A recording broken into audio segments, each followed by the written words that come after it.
नमस्कार, आपका स्वागत है संगीता किचन गार्डन में।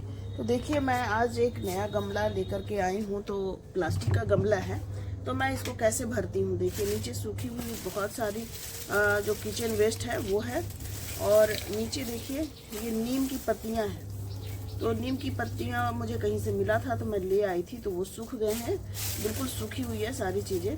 तो और कुछ देखिए प्याज के छिलके हैं, ये भी सूखे हुए हैं। तो आपको तो पता ही होगा, प्याज के छिलके बहुत ही अच्छे होते हैं गार्डन के लिए, फूल और फल लाने में बहुत ही ज़्यादा कारगर होते हैं। तो नीचे सारी सूखी हुई पत्तियां मैंने डाली हुई है। तो ये क्या होगा कि कुछ समय बाद कंपोस्ट हो जाएंगे। डिकम्पोस्ट होने के बाद ये भी कंपोस्ट बन जाएंगे, मतलब खाद बन जाएंगे, और पौधों के लिए बहुत ही अच्छा रहता है। तो ये डाल दिया है। उसके ऊपर से ये जो गीली वाली होती है ना, ये डाल देंगे थोड़ा सा। जब तक थोड़े समय बाद मैं बीज लगाने वाली हूँ इसमें, तो उस समय तक ये बिल्कुल अच्छे से तैयार हो जाएंगे, कंपोस्ट हो जाएंगे। देखिए, इसमें केले के छिलके हैं और कुछ संतरे के छिलके हैं, प्याज के छिलके हैं। तो ये सब बहुत ही फायदेमंद होते हैं पौधों के लिए। और इसके ऊपर से मिट्टी डालेंगे, तो हमारा आधा से ज़्यादा देखिए ऐसे भर चुका है हमारा गमला। तो अब इसके ऊपर मिट्टी डालेंगे। ये हमारे गमले वाली मिट्टी है, देखिए बहुत ही अच्छी मिट्टी है ये मिट्टी डाल देंगे इसके अंदर।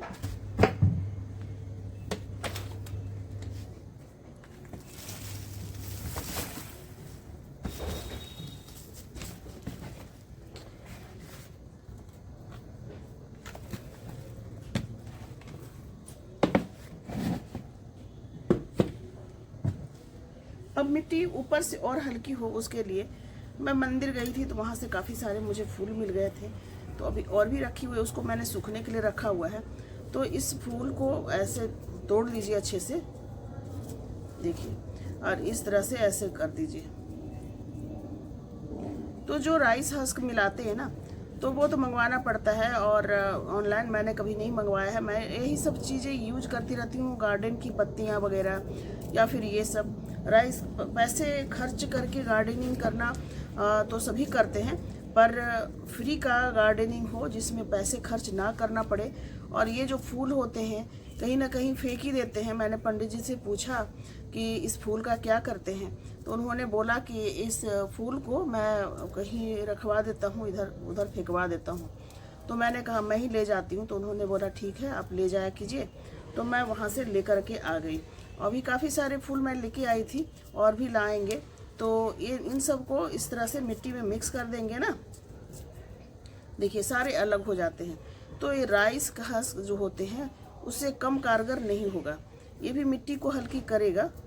जब इस तरह से हम मिक्स कर देंगे इसमें, देखिए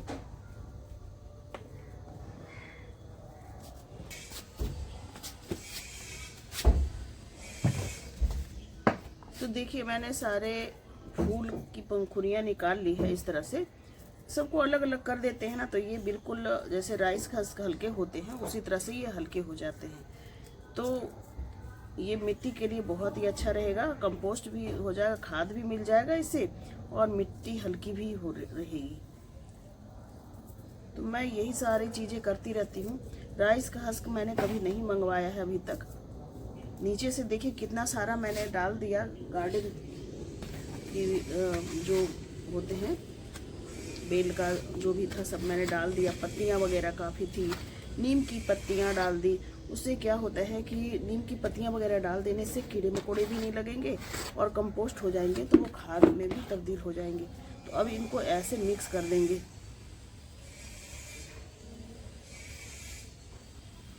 देखिए इस तरह से मिट्टी में अच्छे से जो साबुत फूल है उनको हम अलग कर देंगे इस तरह से, ताकि अच्छे से मिक्स हो जाए।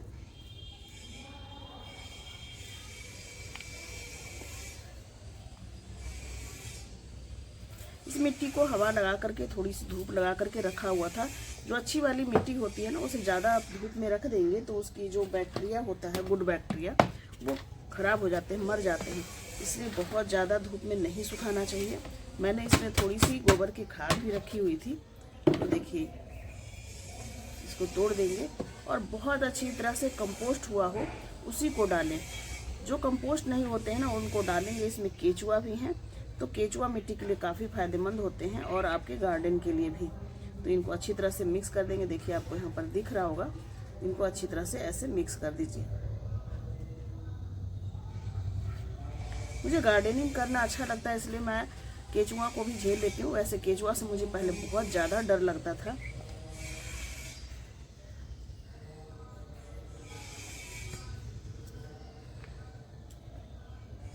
देखिए इस तरह से मैंने मिक्स कर दिया है। अब ये गमला काफ़ी हल्का हो गया है।